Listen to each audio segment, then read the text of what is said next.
the moon shines at night, or how the ocean knows where to stop, or how many stars that shine bright that twinkle in the night sky.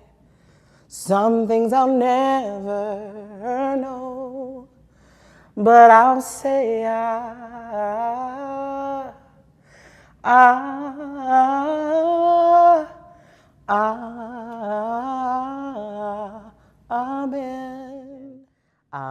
I'm first a child of God, but I'm also a mother, I'm a wife, been married 24, or we've been together 24 years, married going on 22 years. I have 4 children.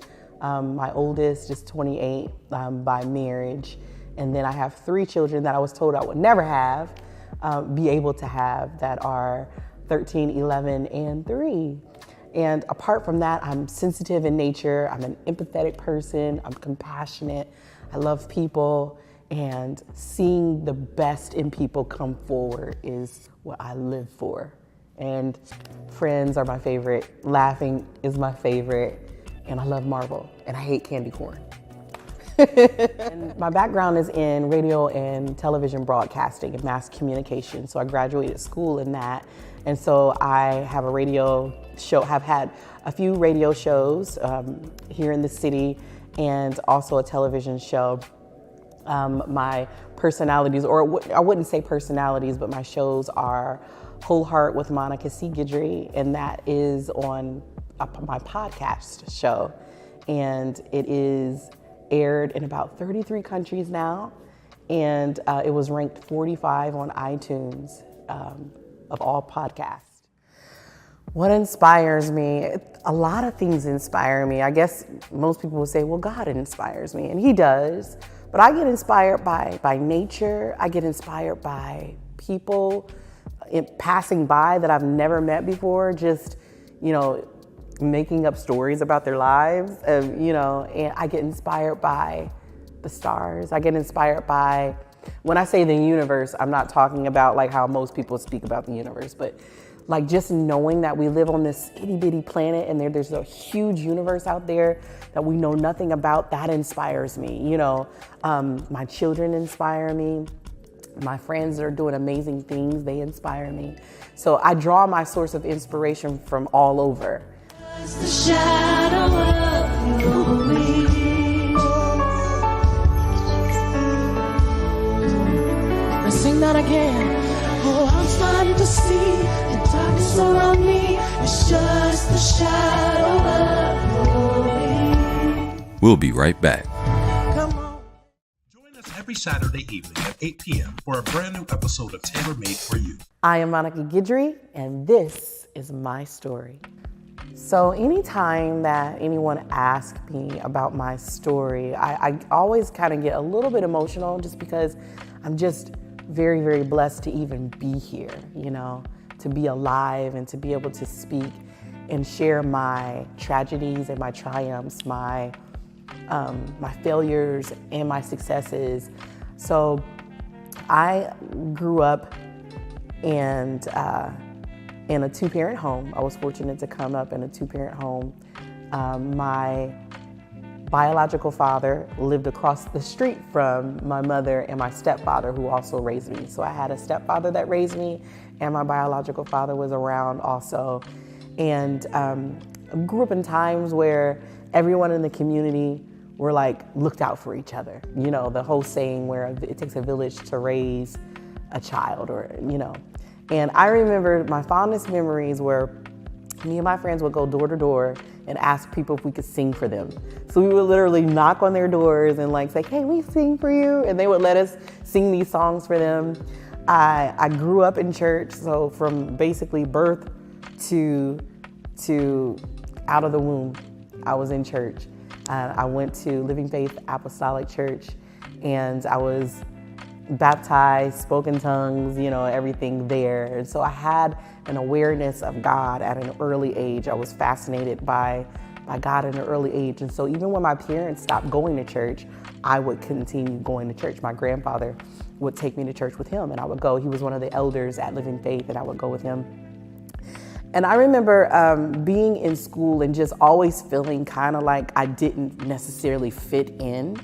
I always felt like I had a lot of friends, but for whatever reason, I just felt like I didn't belong. Like it was just something about me that wasn't like everybody else. And I used to get teased a lot because I was really thin and I was really dark. And so people would, call me names about just being thin and dark. And then I had these really full lips. And so I had a complex growing up about just being a darker skinned girl.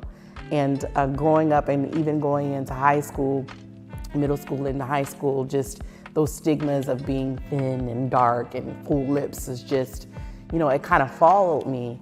And I remember at an early time just really wanting people to accept me. I remember a memory of going to Alabama for the first time with my mom, and she was meeting her father's side of the family for the very first time. And it was an aunt that she was named after, and she was really excited to meet, and I was excited to meet her because my mom was excited to meet her. And my cousin, who was living with us at the time, came on the trip with us. And I remember when I first met her, I was just like, hey, I'm here, hi, this is my mom, you're her aunt, and I'm happy to meet you. And she really didn't pay me any attention at all. She gave a lot of attention to my cousin. And I remember standing there and she told my mom, like, this little girl looks more like you than your daughter does, And I remember just really wanting her to pay attention to me. And she really was like ignoring me on purpose. Like it literally was like blatantly, like she really was not giving me any attention at all. And that planted a seed in me of rejection and abandonment. And so not knowing then that was what was being developed in me, I carried that. When I got to high school, you probably would have thought that I was a popular person. I was prom queen. I was on homecoming court. I was a cheerleader. I was in show choir. I was in all the things you can think of I was in, but I still did not feel like I belonged. And everything in me just, I don't know, I just somehow felt like that I wasn't enough. And so I was always striving to make people feel like that I'm here, see me, know me. And, they probably did. I just couldn't. I was blinded by the thoughts of I'm not enough, I'm not worthy, I'm not seen. I go to college. I went to the University of Cincinnati, and I was in gospel show choir and all of these things. We got to tour around to like Florida. I went to Louisiana, and all these different places. Met amazing people. Have friends to this day from that experience. And I remember during that time being on break from college and needing a job. And I finally found a job like literally 2 months before it was time to go back to school. And that's where I met my now husband. I had gotten out of a relationship that I was in that like literally broke me down. Like I just was like, I'm not dating anyone, because the person that I was dating, if you can believe this or not being 18 years old, I thought that I was gonna marry him. I had met his mom, I met his family, we were talking about marriage, and he literally was just like, yeah, you are taking my time away from God, and I just need to step away from the relationship because I need to focus on Jesus. And then like a week later, he was dating somebody else. And I was just like, oh, this is where we're at. So I went on this huge fast. I went to this like singles conference. I was like, wrote out a list of the man that I wanted to marry, who I wanted to be with, because I just was like, that really like damaged me in some ways, right? And so here I am at this temp job, and I see this guy in this orange neon Tommy Hilfiger shirt. Like, well, he's a nice looking guy. And I told my friend, she was like, you want to meet him? And I'm like, no, I don't want to meet him. And long story short, I won't make it super long. We ended up connecting. He called me, like when I gave him my phone number, he called me. And I remember him asking me how old I was on the phone. And I was like, I'm 19. And I asked him how old he was. Well, first of all, I told him how old I was, and he got really, really quiet. And I was just like, hello? I was like, is that a problem? Like, how old are you? And he said he was, I think, like 25. He was 25. And he was just like, oh, okay. And later I found out he was thinking to himself he was never going to talk to me again just because of the age difference, right? But we ended up getting married. So. With my eyes I see, what seemed impossible, I believe. Look at my life, we got history. I got a reason to pray. Sing, I won't let her cry out for me. I won't Let her cry out for me. Tailor-made for you. Tailor-made for you. We talk about love, Life, and all things in between. only on Tailor-made.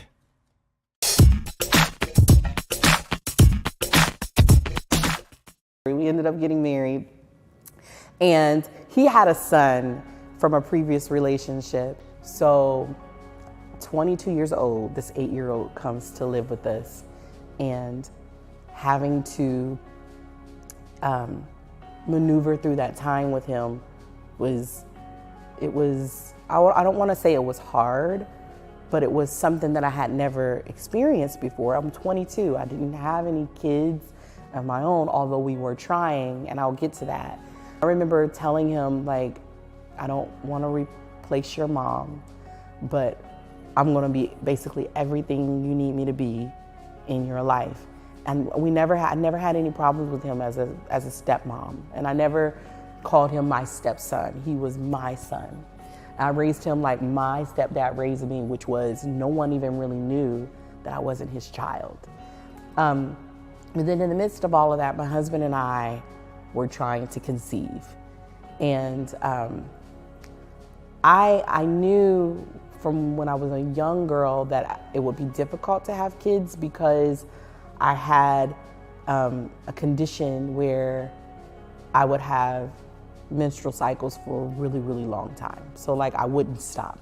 So when I would start, I would just continue on this cycle for months, to the point where they took me to the hospital because I spent a summer basically sleeping.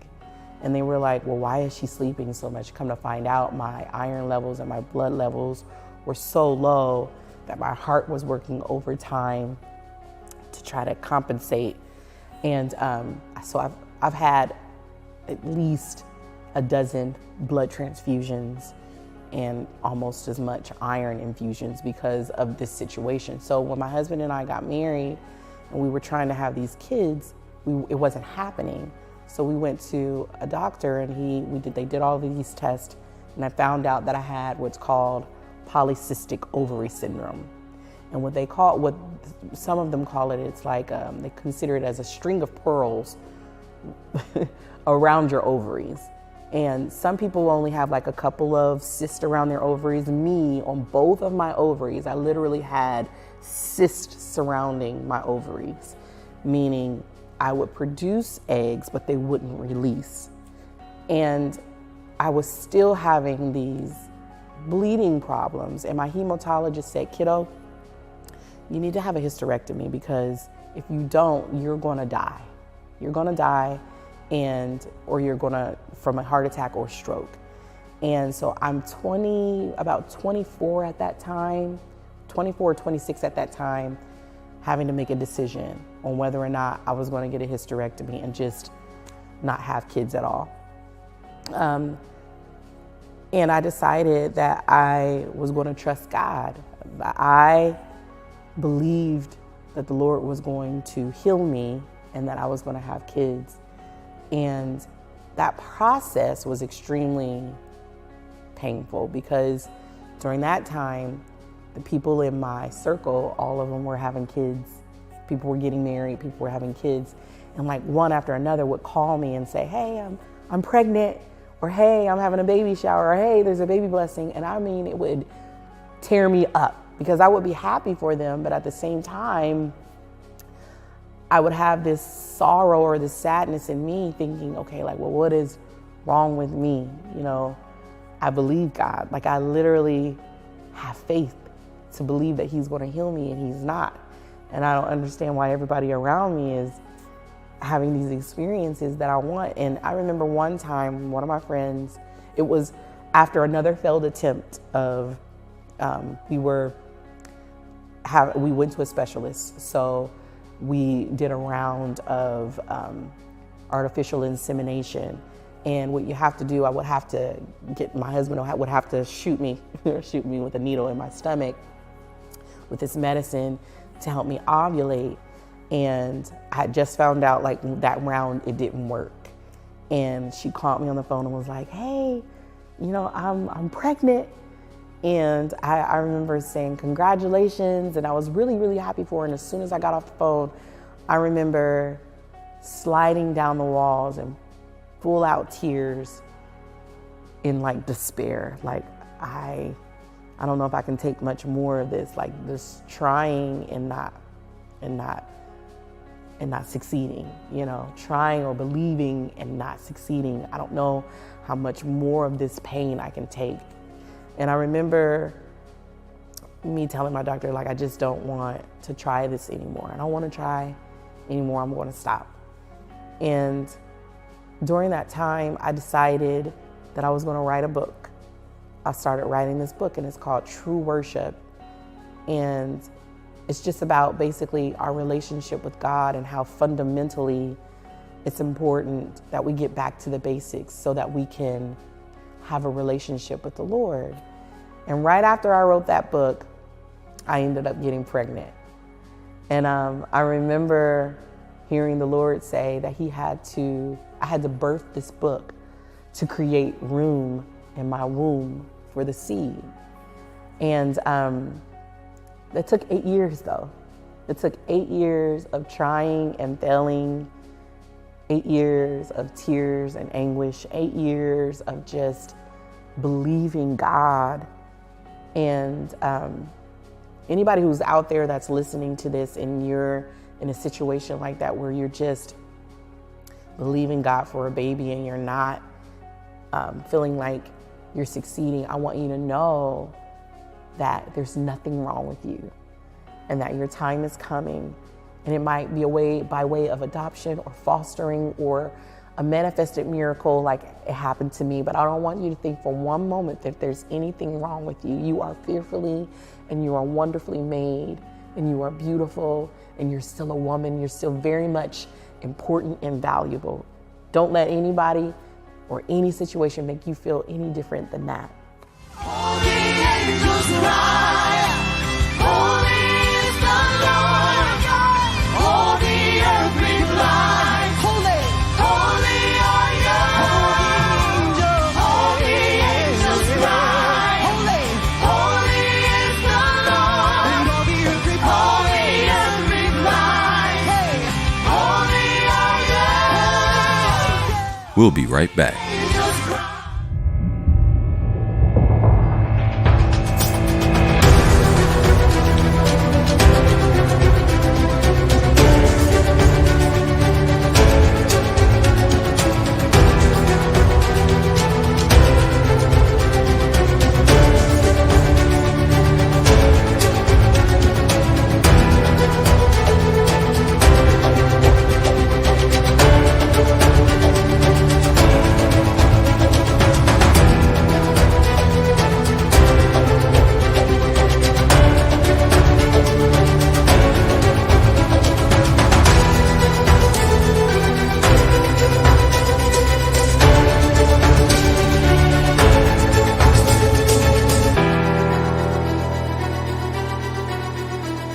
So 8 years of trying, I had my first son, Warren Benjamin Guidry.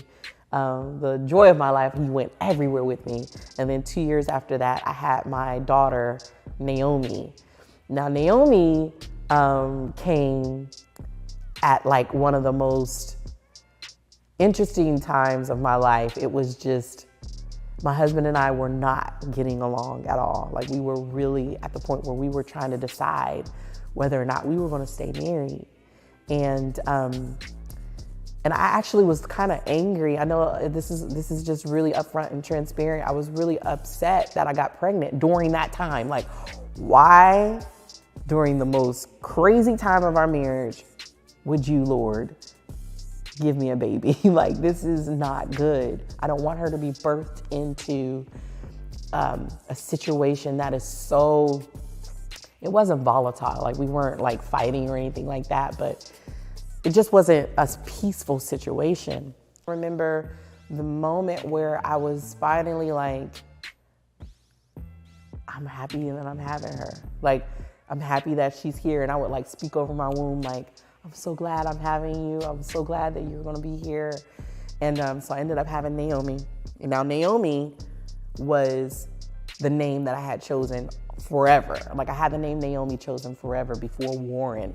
And so I thought Warren was going to be Naomi, but Warren ended up being a boy. So I had to have, so Naomi came, and she is the most delightful girl. She's so pleasant.